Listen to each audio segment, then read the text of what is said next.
here's the starter. It's going to be right next to your oil pan.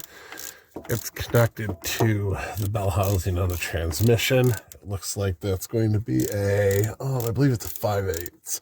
Yep, it's going to be a 5/8 nut holding this on.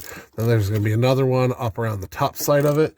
And when you remove it, don't forget to first disconnect your battery terminals to where you can make it easier to remove the wires without shocking yourself. The other nut is up at the top up here. I had to kind of blindly feel around for it, but it is the same size, 5/8 again. And I believe I've got a 6-inch extension on here. It might be an 8, but I do believe it's a 6. Gives me just enough room to access it and remove the nut.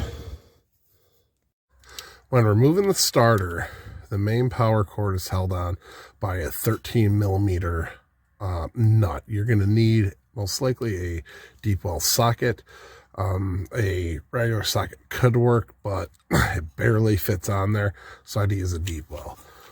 The connector piece here, the electrical connection, has a red safety tab right here that's going to need to be pulled up out of the way before you can open the connector and pull it out. This is stuck on pretty good.